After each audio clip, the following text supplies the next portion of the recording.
2019 was a big year for British politics, with 3 elections dominating public attention: the European elections, the local elections, and the December general election, which saw a historic defeat for the Labour Party. It was only back in 2017 that Labour returned a respectable 262 MPs to Parliament, a stark difference from the heavy Conservative majority of today. The one place that really made a difference was in England's north, where traditionally Labour voters abandoned their political home. News of the Red Wall crumbling over mainly the issue of Brexit has shocked many and divided the nation. I've come up to find out exactly why Brexit won the North. It's become a bit of a trope for Southerners to come up north to find out what Northerners really think. And the only reference they have to people living up here is from films like Brassed Off. But with the news after the 2019 general election focusing on the North and on the Red Wall that Labour lost, I thought it was about time to come up here and talk to Northerners rather than listening to the voices of Londoners. My first visit is with former Labour MP for Grimsby, Melanie Owen, who lost her Labour seat by over 7,000 votes to Conservative candidate Lee Anici. This was the first time Grimsby turned blue since World War II. OK, Melanie, the first question I'm going to ask you is going to be the hardest one, the most painful one, and the one that you've probably been asked a lot, which is, why do you think you lost in this election in 2019? I think that there were 2 main factors that we were coming up against, Brexit and Jeremy Corbyn. So the leadership of the Labour Party and, the biggest issue that people had voted on in 2016, and people really felt very let down by the Labour Party, that they'd made a decision. 70% of people in Grimsby had voted to leave, and they saw it as the Labour Party constantly blocking Brexit, and them having to pay way more attention to politics than they ever would wish to do in their normal lives. And specifically on the Brexit issue, I mean, you campaigned for Remain in the referendum, like many other politicians. Do you think that the lesson wasn't learned quick enough after that Labour politicians carried on simply being sort of belligerently pro-second referendum, pro-Remain? Or was it that disconnect happened at the start? I think that there was a narrative brought into the Labour Party that you were only really Labour if you were Remain, because the only way that you could demonstrate your internationalism was by being supportive of the European Union as an institution. So any deviation from that suddenly put you at odds with the party. So what was it like interacting with your constituents? Because I can imagine in a place like Grimsby, where there's such a high percentage of Leave, you yourself having to a certain extent, toe the Labour Party line of being pro-Remain and pro-second referendum. Was that a hostile interaction? It was, yeah. I mean, people just didn't want to hear it, and I tried to, talk about the Labour position and say it'll all be done in 6 months, but people just really didn't want another referendum on a topic that they'd already had their say on. And it was difficult for me. I'd taken a different line to the Labour Party. I'd decided to back the deal to leave the EU, so I was trying to say to people, look, I have heard you, I hear that, and I will continue to support this. But they... from the national perspective, the messages that were coming out from the 2 parties, it was much clearer from the Conservatives. They were just going to get it sorted. And, I mean, because you rebelled against your own party in voting with Boris Johnson being against second referendum. Why do you think that didn't quite convince people in Grimsby to I think that... believe in the Labour position? Yeah, I mean, there was a conflict then between me and the Labour Party, and in some respects, it doesn't matter what you do as an individual MP, because the national tide and the national messaging, it's the air wars that win. There was a huge group of people for whom the economic arguments that we set out in 2016 just didn't resonate. Telling people that they're going to be worse off when they are already the worst off that they could possibly be didn't really make any difference. So there was still a sense of hope in their vote to leave that things could improve. Do you think Labour's become too middle class and that's why it's lost its working class voters in places like this? Yes, I think it has. The seats that we've picked up in the last couple of years have shifted things, they've changed things. And, the heartlands and the people that we were set up to represent, I think it is shifting and it's a decision for the Labour Party whether it wants to continue to keep shifting in that direction or whether it's going to pay attention to areas like Grimsby again. Let's come on, mix and match your big packs now. Is it calendar? 20 for 20. Come on now, let's clear it up. Grimsby Top Market has been serving the public since 1976 and is home to some of the longest established independent traders in the area. I've come to find out what they thought of Labour's loss. Well, I'm Lorna, and I've been on here almost 23 years, and I do footwear. And Lorna, did you vote in the general election 2019? I did. How did you vote? I voted Conservative. And was that a break from tradition for you? No, I am a Conservative. And why do you think that the Labour Party's done so badly in Grimsby? Well, I don't think it's only Grimsby. I think it's across the country. They've lost what they were. They don't stand up for democracy. Oh, they say they do, for the working people. They've lost all that, and it's become a little bit with politicians, me.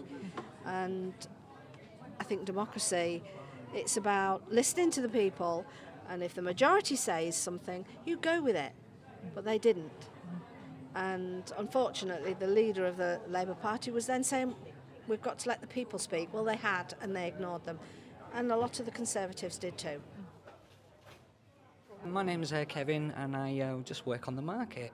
And Kevin, how did you vote in the general election? I voted Conservative. And is that a weird one for you, or have you always voted Conservative? Never voted Conservative. Right. Why is that? Why have you ditched your Labour vote? Pretty much because after the last few years of Brexit, I'd come to the conclusion Labour didn't believe in democracy.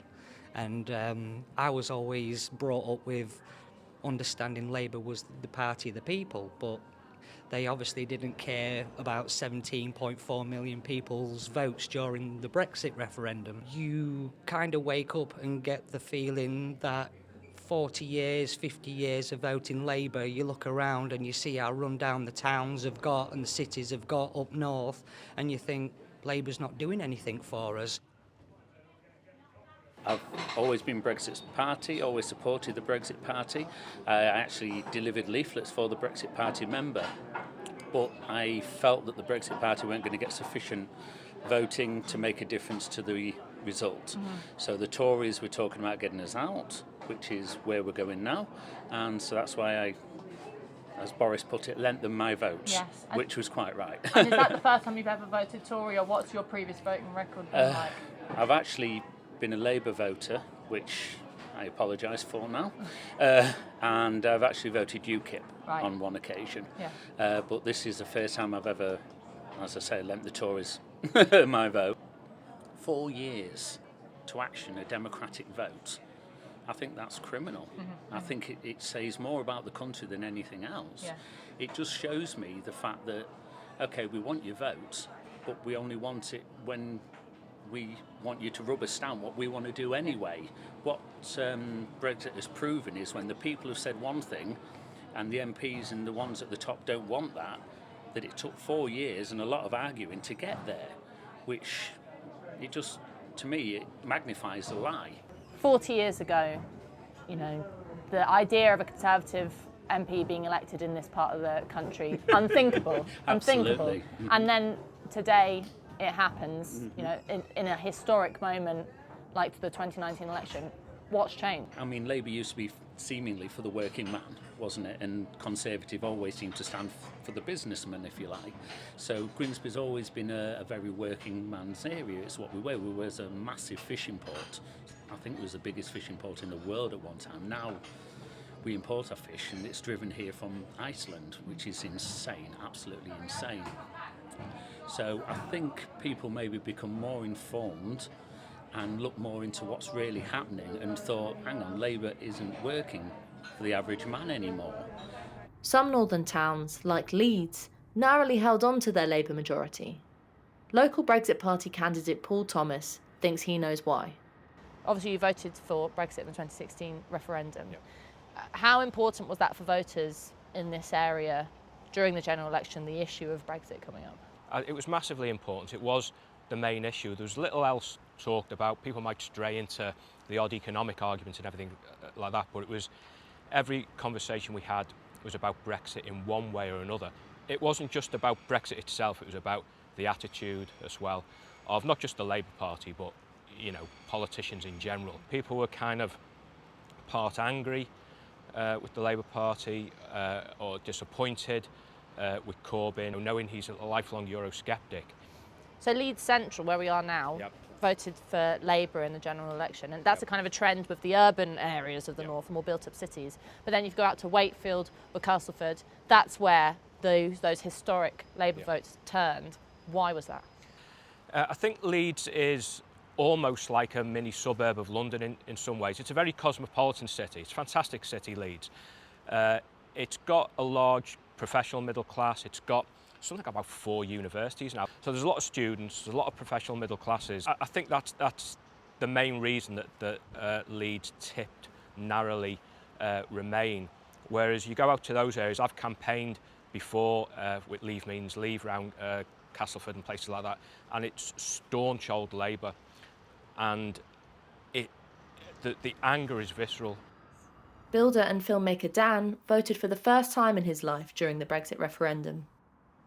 I grew up in a Labour household and I've never voted Labour, you know, and it's not really because I'm, you know, not left-wing or my politics have particularly changed. It's just I've recognised in a way that I don't think my parents' generation did, that Labour don't really represent the aspirations of ordinary people. I've never really seen them a party of change. I've just seen them as essentially a modified Conservative party. So, and I think, you know, in the North, Labour have been losing support, so it's not a new phenomena that people are not voting Labour in 2019. I think just the referendum result has just pushed people to just make that step, more people to make that step not to vote for Labour. And what are the alternatives? There's no really alternatives out there anyway, other than not voting. Well, part of the narrative of the fall of the Red Wall in the north was that these areas had been Labour for historically because they were different to the Tories. There's that kind of tribal loyalty, that sense of you can never vote Tory, and that's why people were so shocked that they flipped. But you seem to suggest that they've been more similar for a longer time than people want to make out. Yeah, I mean, I was born in 1975, so when I was growing up, you know, the first time I could vote was 1997, and that was New Labour. And New Labour was basically ditching all the sort of left-wing socialist talk of the past and embracing the market. You know, it symbolically ditched Clause 4, and it basically moved to basically say, you know, we want to run the market economy, you know, successfully. Well, that's just what the Conservatives claim to do, run the market economy successfully. So, you know, what's the difference between the two parties? And in practice, you know, Labour have been the same, you know, if not worse in government. So you just don't buy this argument, that, especially in relation to Jeremy Corbyn being a different kind of socialist, for the many, for the few was the slogan. I mean, there was a huge amount of scaremongering from the Tories about this radical Marxist guy who was going to turn us all into communist state. You didn't buy any of that rhetoric from the Labour Party this time around? No, not at all, no. I mean, I did like the fact that Jeremy Corbyn won because he was an outsider and he sort of showed up the managerialism of the other candidates, but he won because he was the only one that could actually come forward as a fairly principled person. Why is it that, you know, all this discussion about representation in Parliament, about politicians having to be like the people they're being elected by, that thousands and millions of working class people voted for Boris Johnson, who's like, you know, the caricature of an Eton buffoon? Yeah, I mean, people aren't sort of tribally loyal to any of the parties. You know, I mean, in the past, people might have been, and you might have had all the flyers on the streets when there was election. There hasn't been a flyer on the street during a general election for the last 20 years, you know. All the Labour flyers are in the prosperous middle class areas. You go to a working class area, you won't find a single flyer for the Labour Party. You know, you might find the odd flyer. So people really just take politicians as they are. And Boris actually sounds like he believes in something. What are Grimsby voters like? What do they want? What are their political desires? Are they different from other people? I don't think that they are. No, I don't think that they're different from other people at all. I think that Grimsby voters, they are pragmatic. I think that they have come through some pretty tough economic times, so they're quite resilient, but they want to see some improvements. And I don't think that they're asking for the moon on a stick. They just want things to be a bit better, to be a bit more pleasant, you know, for them to have a few more opportunities, to feel like there is a sense of hope, and that we're not forgotten in this area. Will you ever go back to Labour? I'll go to any party if they're going to do the right thing by people and they're going to uphold democracy as well. So it's as simple as that.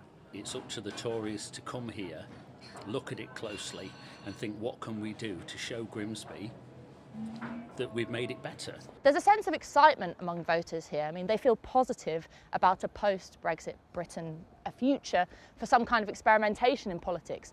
But one thing is very clear, and that's that the Tories cannot take the votes of the people up here for granted. These people have only lent their vote to the Tory party, and if the Conservatives do not come through on Brexit or any of the other promises, then come the next general election, they won't be voting for them again.